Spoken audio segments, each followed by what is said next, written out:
నమస్తే welcome to special focus. Pak అంతే వేపు విమానం మోత మోగించిన కింద పడేసిన మేమే వీరులం అని చెప్పుకునే టైప్. కుక్క తోక బుద్ధి చూపించే రకం. యుద్ధం పేరుతో రావటం, దెబ్బలు తిని మోకరిల్లటం, మళ్ళీ సిగ్గు లేకుండా యుద్ధానికి కాలు దువ్వటం 7 దశాబ్దాలుగా చేస్తుంది ఇదే. పహల్గాం ఉగ్రదాడి తర్వాత 2 దేశాల మధ్య యుద్ధ మేఘాలు కమ్ముకున్నాయి. మంచిగా చెప్తే విన్నర్రా అంటూ పాక్ అంతు తేల్చేందుకు మోదీ సర్కార్ రెడీ అయింది. బలం లేదు, బలగం లేదు, అయినా సరే పాక్ బలుపు మాత్రం తగ్గడం లేదు. యుద్ధాలంటూ ఎన్నిసార్లు పళ్ళు రాలగొట్టుకున్నారో గుర్తు చేసుకో అంటూ పాక్కి ఆట ఆడేసుకుంటోంది ప్రపంచం. ఇంతకీ భారత్ పాక్ మధ్య మొదటి యుద్ధం ఎప్పుడు జరిగింది? ఎలా స్టార్ట్ అయింది? భారత్ పై చేయి ఎలా సాధించింది?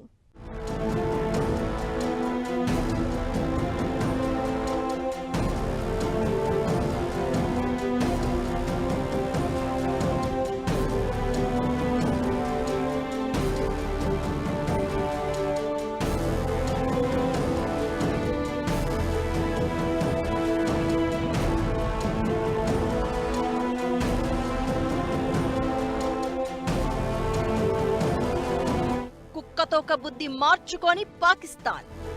భారత్తో యుద్ధమే కోరుకుంటున్న పాక్. యుద్ధానికొచ్చిన ప్రతిసారి పాక్కు దెబ్బలే. 1947 నుంచి కార్గిల్ యుద్ధం వరకు ఎన్ని దెబ్బలు తగిలినా సిగ్గు తెచ్చుకొని పాక్. మొదటి యుద్ధం ఎలా ప్రారంభమైంది? పాక్ తోకను భారత్ ఎలా కట్ చేసింది? మింగడానికి మెతుకులేదు కానీ మిడిసిపాటుకు ఏమాత్రం తక్కువ లేదు. ఇది పాకిస్తాన్ పరిస్థితి. భారత్ మీద విషం చిమ్ముతూ పబ్బం గడుపుకునే రకం. పాకిస్తాన్ ఇప్పుడు యుద్ధం కోరుకుంటోంది. యుద్ధం కాదు, విధ్వంసాన్ని ఇస్తామన్నట్లు భారత్ రియాక్ట్ అవుతోంది.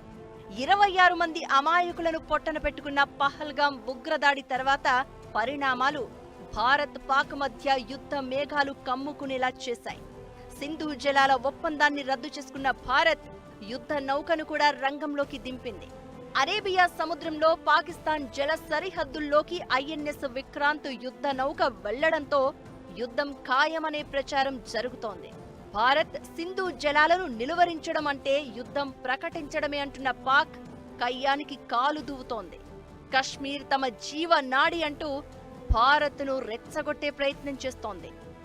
యుద్ధం చేసి గెలిచే సీన్ ఉందా అంటే అదీ లేదు. భారత్ను ఢీకొట్టి తట్టుకునే శక్తి లేదు. అయినా సరే పాకిస్తాన్ ఓవర్ యాక్షన్ తగ్గడం లేదు.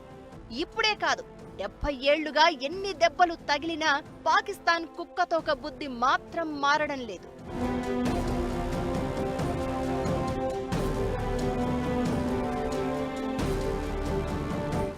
భారత్ పాక్ మధ్య విభేదాలు, విద్వేషాలు ఇప్పటివి కావు.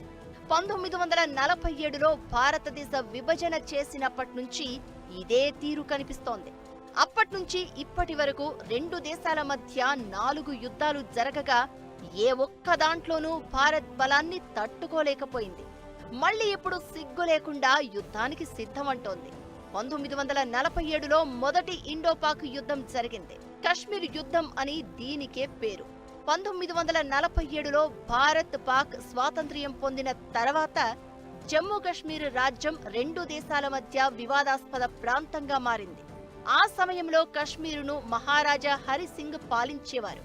స్వతంత్ర కశ్మీర్ రాష్ట్రంగా ఉండాలని ఆయన కలలు కన్నారు. అయితే 1947 సెప్టెంబర్లో కశ్మీర్లో విభజన అల్లర్లు చెలరేగాయి.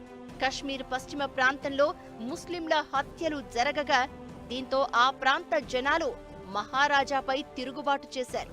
దీన్ని అవకాశంగా తీసుకున్న పాకిస్తాన్ పష్తూన్ గిరిజన సైన్యాలను కశ్మీర్కు పంపింది.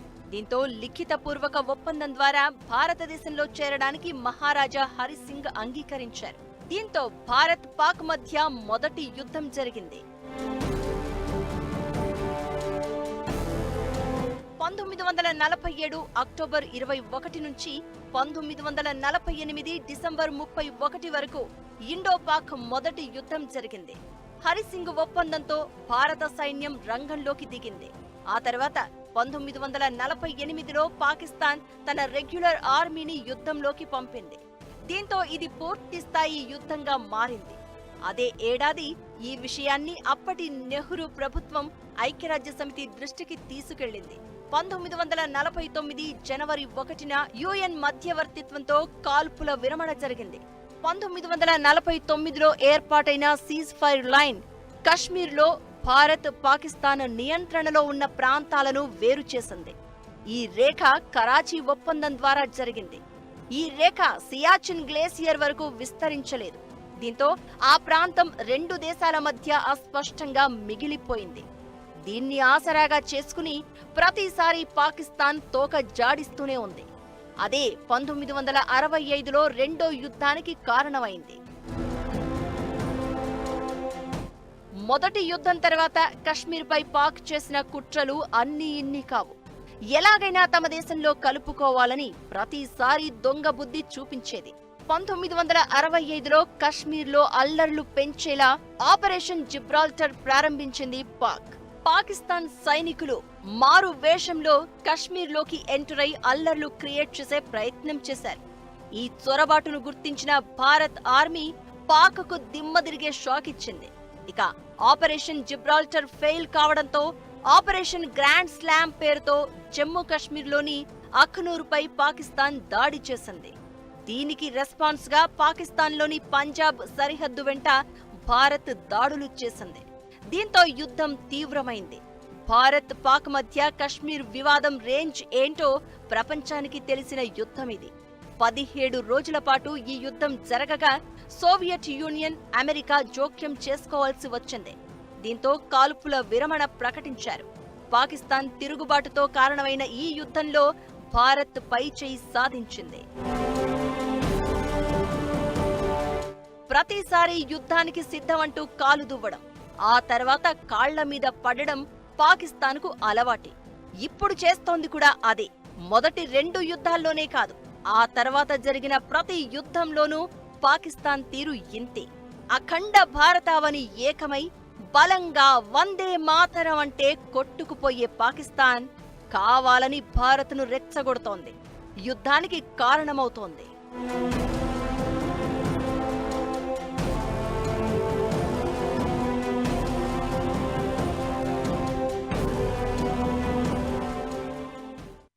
పెద్దల జోక్యంతో మొదటి 2 యుద్ధాలు ఆగిన 1971లో జరిగిన ఇండో పాక్ మూడో యుద్ధం భారత్ పవర్ ఏంటో ప్రపంచానికి చాటి చెప్పింది.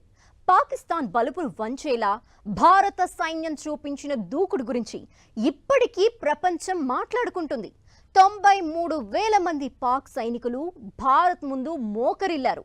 ఇండియన్ ఆర్మీ స్థాయిని, వ్యూహాల పదులు చూసి ప్రపంచ దేశాలే నివ్వెరపోయాయి. 1971 యుద్ధం ఎందుకు జరిగింది? అది ఎందుకు ప్రత్యేకంగా నిలిచింది?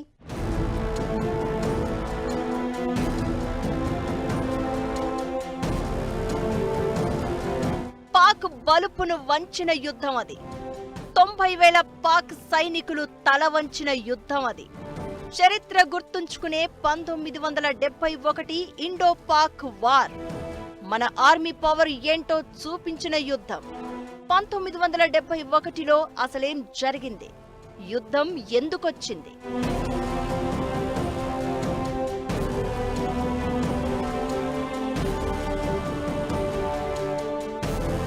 1971లో భారత్, పాకిస్తాన్ మధ్య మూడో యుద్ధం జరిగింది.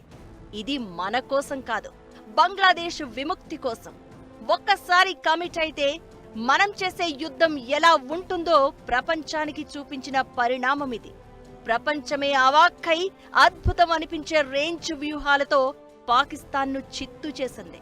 పాకీగాళ్ల బలుపుకు చెక్ పెట్టింది. 13 రోజులు మాత్రమే యుద్ధం జరిగినా కలలో కూడా మర్చిపోలేని రేంజ్లో పాకిస్తాన్కు చుక్కలు చూపించింది భారత్. చరిత్రలో యుద్ధాలపై చర్చ జరిగిన ప్రతిసారి 1971 ఇండో పాక్ వార్ గురించి మాట్లాడుకోవాల్సిందే. పాకిస్తాన్ నుంచి తూర్పు పాకిస్తాన్ అంటే ఇప్పటి బంగ్లాదేశ్ కి విముక్తి కల్పించడం కోసం 1971లో భారత్ యుద్ధం చేయాల్సి వచ్చింది. తూర్పు పాకిస్తాన్లో ఏకంగా 93,000 మంది సైనికులు భారత్ ముందు లొంగిపోయారు. ఇందిరాగాంధీ ఉక్కు సంకల్పంతో బంగ్లాదేశ్ ఏర్పడింది. ఒకప్పుడు తూర్పు పాకిస్తాన్ అంటే ఇప్పటి బంగ్లాదేశ్, పశ్చిమ పాకిస్తాన్ అంటే ఇప్పటి పాకిస్తాన్ ఒకే దేశంగా ఉండేవి. అయితే తూర్పు పాక్లో బెంగాలీ భాష ఎక్కువగా మాట్లాడేవారు. వీరిపై బలవంతంగా ఉర్దూను రుద్దే ప్రయత్నమే బంగ్లాదేశ్ ఏర్పాటుకు కారణంగా నిలిచింది. ఈ యుద్ధం ప్రారంభం కాగానే భారత్ తన గగనతలాన్ని నో ఫ్లై జోన్ గా ప్రకటించింది. దీంతో తూర్పు పశ్చిమ పాకిస్తాన్ మధ్య భారత్ ఉండడంతో రెండు ప్రాంతాల మధ్య సైనిక సాయం నిలిచిపోయింది. యుద్ధం ప్రారంభమైన 3 రోజుల్లోనే భారత వైమానిక దళం తూర్పు పాకిస్తాన్పై ఆధిపత్యం నెలకొల్పింది. ఇక ఐఎన్ఎస్ విక్రాంత్ సముద్ర మార్గం ద్వారా అందే సాయాన్ని అడ్డుకుంది. ఈ యుద్ధంలోనే ఐఎన్ఎస్ విక్రాంత్ పై దాడి కోసం వచ్చిన పాక్ అత్యంత అధునాతనమైన సబ్మెరైన్ ఘాజీ బంగాళాఖాతంలో మునిగిపోయింది.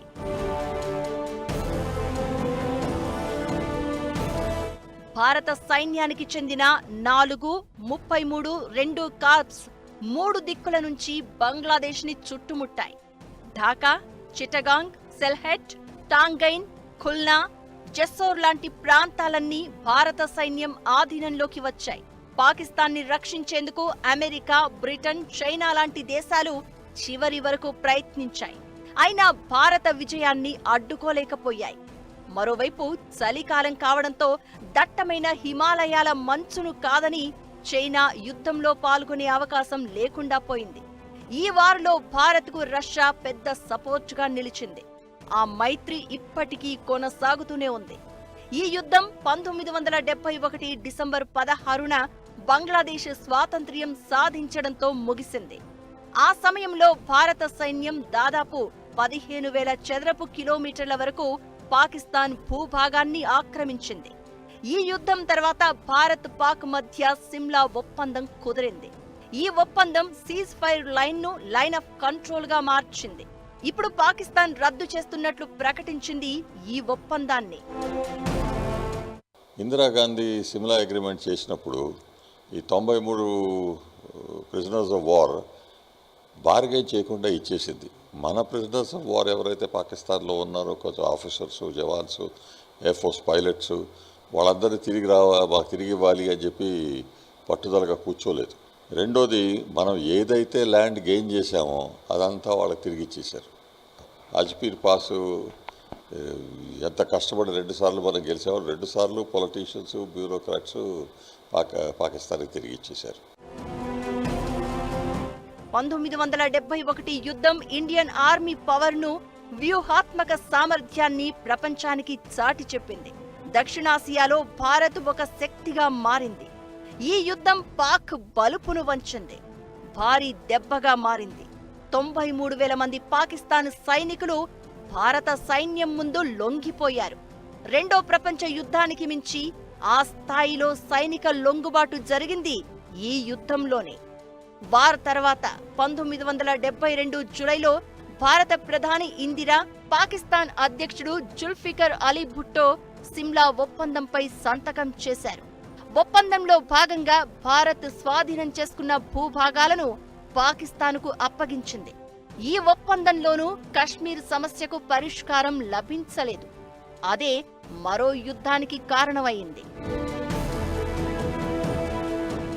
వరుస 3 యుద్ధాల్లోనూ దెబ్బలు తిని భారత్ మీద రగిలిపోతున్న పాక్ మరో యుద్ధానికి తెరతీసింది. అదే కార్గిల్ వార్. భారతదేశ చరిత్ర ఉన్నంత వరకు గుర్తుండిపోయే యుద్ధం ఇది. భారత్ని దొంగ దెబ్బ తీయాలనుకున్న పాకిస్తాన్ గూప గుయ్యమనేలా మన సైన్యం బుద్ధి చెప్పింది. 3 నెలల పాటు జరిగిన హోరాహోరీ పోరులో పాక్ తోక ముడిచి పరారైంది. ఇంతకీ యుద్ధం ఎందుకు జరిగింది? ఆ తర్వాత పరిణామాలేంటి?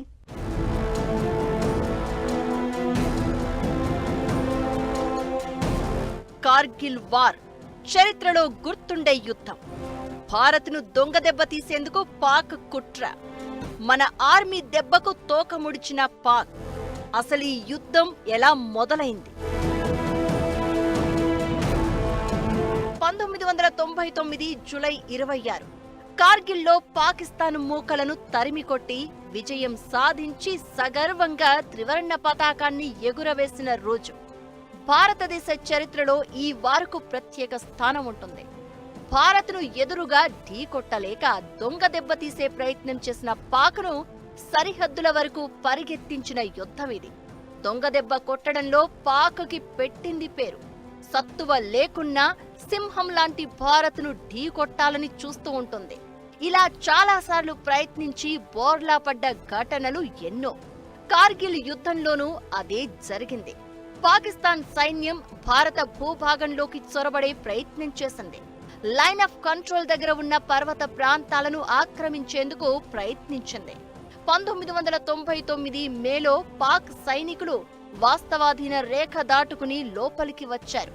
మొదట్లో ఇది జిహాదీల పోరాటమని అనుకున్నారు. కొద్ది రోజుల్లో పాకిస్తాన్ బాగోతం బయటపడింది. అప్పటి పాక్ ఆర్మీ చీఫ్ ముషరఫ్ కార్గిల్ పై పట్టు సాధించడానికి చేసిన కుట్ర అని తేలింది.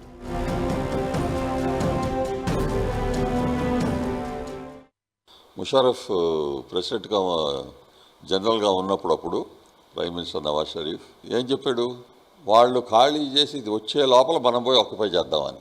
ఆక్యుపై చేశారు. అమెరికా అండ్ వెస్టర్న్ కంట్రీస్ వాళ్ళకి సపోర్ట్ చేస్తూ ఉంది. అది డిఫీట్ అయిపోతున్నారు, అదే ఇది అయిపోతుంది అంటే బిల్ క్లింటన్ అని చెప్పారు, వాళ్ళకి తిరిగి పోవటానికి ఒక దారి వదిలిపెట్టండి, ఆ దారిలో వాళ్ళు వెళ్ళిపోతారు, వాళ్ళని ట్రబుల్ చేయొద్దు, ఇప్పుడు మీరు ఎనీవే చాలా వరకు తీసుకున్నారు, తర్వాత కూడా వాళ్ళు ఖాళీ చేసి వెళ్ళిపోతారు అని. అంటే మనం ఇంకోళ్ళ కంట్రీస్ వచ్చి మమ్మల్ని సపోర్ట్ చేస్తారు, వాళ్ళు ఏదో చేస్తారు అనుకుంటే వెళ్తూ ఉన్నాం. అయింది, అది వదిలిపెట్టాం వాళ్ళని. పాక్ సైన్యం ఆక్రమించుకున్న పర్వత ప్రాంతాలను తిరిగి కైవసం చేసుకునేందుకు భారత ఆర్మీ కొన్ని బలగాలను పంపింది. పాకిస్తాన్ కూడా ఎదురు దాడికి దిగింది. దీంతో కార్గిల్ యుద్ధం ప్రారంభమైంది. అయితే టోలోలింగ్ పర్వత ప్రాంతం ముందుగా దక్కించుకోవడంతో భారత విజయంలో తొలి అడుగు పడింది. శ్రీనగర్, కార్గిల్, లేహ్ను అనుసంధానం చేసేదే టోలోలింగ్ పర్వత ప్రాంతం. ముందుగా ఈ హైవేను ధ్వంసం చేస్తే భారత్కు అవకాశం ఉండదని భావించింది పాక్ సైన్యం. 1999 జూన్ 13న భారత ఆర్మీ టోలోలింగ్ హైవేను తమ ఆధీనంలోకి తీసుకుంది. ముందుగా ఆర్మీతోనే యుద్ధం ప్రారంభమైనప్పటికీ ఆ తర్వాత ఇండియన్ ఎయిర్ ఫోర్స్, భారత నావీలు కూడా రంగంలోకి దిగాయి.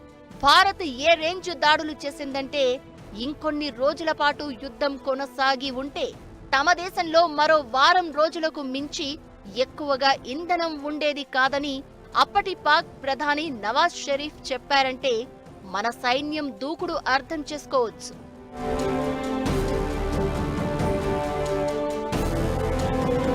మిలిటరీ చర్యతో పాటు దౌత్యపరమైన చర్చలు కూడా జరిపి అంతర్జాతీయంగా పాకిస్తాన్ను ఒంటరిని చేసింది భారత్. ఇక భారత్ను యుద్ధం ఆపాలని చెప్పాలంటూ అప్పటి పాక్ ప్రధాని నవాజ్ షరీఫ్ పాశ్చాత్య దేశాలతో పాటు చైనాను కోరారు. అయితే అనుకున్న స్థాయిలో మద్దతు రాకపోగా పాకిస్తాన్పై ఆ దేశాలన్నీ అక్షింతలు వేశాయి. అమెరికాకు వెళ్లి మరీ సపోర్ట్ అడిగినా అప్పటి యుఎస్ అధ్యక్షుడు బిల్ క్లింటన్ పాక్కు మద్దతు చేయలేదు. పైగా పాక్ బలగాలు వెనక్కి రావాలని చైనా సహా చాలా దేశాలు ఒత్తిడి తీసుకువచ్చాయి. దీంతో పాక్ తోక ముడిచింది. అన్ని ప్రాంతాలను భారత్ తన ఆధీనంలోకి తీసుకున్నాక 1999 జూలై 26న యుద్ధం ముగిసింది. భారత్ త్రివర్ణ పతాకాన్ని సగర్వంగా ఎగురవేసింది. జూలై 26న విజయ్ దివస్ జరిపేది అందుకే. కార్గిల్ యుద్ధంలో పాకిస్తాన్ 4000 మంది సైనికులను కోల్పోయింది. ఇది పాక్కు ఎదురైన అతిపెద్ద ఓటముల్లో ఒకటి. కార్గిల్ వార్ తర్వాత కూడా పలు సందర్భాల్లో భారత్, పాకిస్తాన్ దేశాల మధ్య ఉద్రిక్తతలు తలెత్తాయి. సియాచిన్ ఘర్షణలతో పాటు పార్లమెంటుపై దాడి తర్వాత రెండు దేశాల మధ్య ఉద్రిక్తతలు తలెత్తాయి. సైనిక ప్రతిష్టంభన ఏర్పడింది. 2016లో ఉరి దాడికి ప్రతీకారంగా ఎల్ఓసి అంతటా ఉగ్రవాద లాంచ్ ప్యాడులపై భారత్ సర్జికల్ స్ట్రైక్స్ చేసింది. 2019లో పుల్వామా ఉగ్రదాడికి ప్రతీకారంగా భారత వైమానిక దళం బాలాకోట్లోని ఉగ్రవాద శిబిరాలపై వైమానిక దాడులు చేపట్టింది.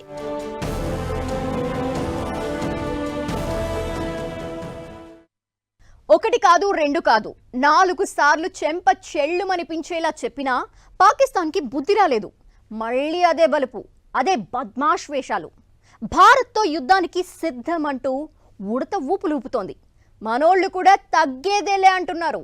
భయం అంటే ఏంటో చూపించేందుకు రెడీ అవుతున్నారు. అసలు భారత్తో యుద్ధం చేసి బతికే రేంజ్ పాకిస్తాన్కి ఉందా? ఇకపై ఏం జరగబోతోంది?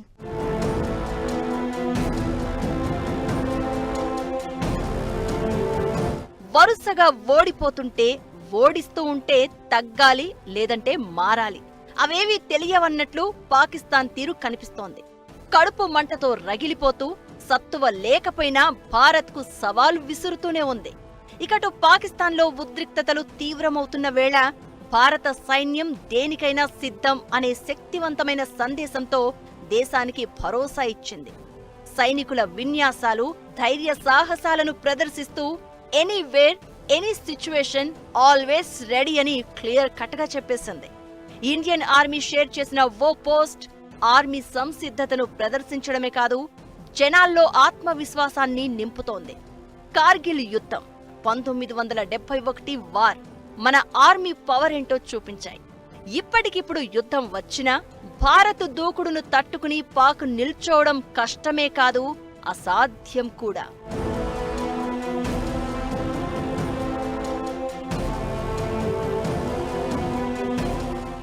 ఇవాళ పాకిస్తాన్ వరల్డ్లో బికారీ స్టేట్.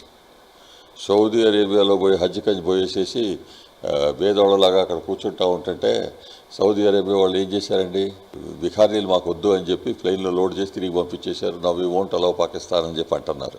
అది అక్కడే కాదు, దుబాయ్లో కూడా అట్లాగే అవుతా ఉంది. చాలామంది పాకిస్తానీస్ అక్కడ కొంచెం బతకాలి అంటే పాకిస్తానీ సిటిజన్స్ అని చెప్పరు, మేము ఇండియన్స్ అని చెప్తారు. మళ్ళీ అట్లాంటి సిచ్యువేషన్లో why are they fighting with అస్?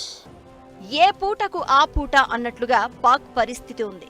ఆర్థిక వ్యవస్థ దాదాపు పతనావస్థలో ఉంది. విదేశీ మారక నిల్వలు అడుగంటిపోయి రోజు గడవాలంటే విదేశాలు, విదేశీ సంస్థలు, అంతర్జాతీయ సంస్థల దగ్గర చేతులు చాచి అడుక్కుంటోంది. ఇలాంటి పరిస్థితుల్లోనూ పాకిస్తాన్ యుద్ధమే కోరుకుంటోంది అంటే అంతకు మించిన సైకోతనం, సిగ్గులేనితనం ఉండదు. ఇలాంటి టైంలో భారత్తో యుద్ధం అంటే పాకిస్తాన్ తన చావును తానే రాసుకున్నట్లు. అసలే సంక్షోభంలో ఉన్న ఆర్థిక వ్యవస్థ మరింత దిగజారే అవకాశం ఉంటుంది. ఇది పాక్ను మరింత దివాళా తీసేలా చేస్తుంది. ఇకటు ఇండస్ వాటర్ ట్రీటీ సస్పెన్షన్తో నీటి కొరత తీవ్రమయ్యే అవకాశం ఉంది. వ్యవసాయం, ఆహార ఉత్పత్తిని దెబ్బతీస్తుంది. ప్రస్తుతం ప్రపంచమంతా భారత్ వైపే ఉంది. పాక్ దగుల్బాజీ వేషాలను నిలదీస్తూనే ఉంది. ఇలాంటి టైంలో యుద్ధమే కావాలనుకుంటే ఇచ్చేందుకు రెడీ. తట్టుకునే ధైర్యం ఉందా? తట్టుకుని నిల్చునే దమ్ముందా? చరిత్ర పేజీలు తిరగై ఏం జరిగిందో గుర్తు తెచ్చుకో పాక్.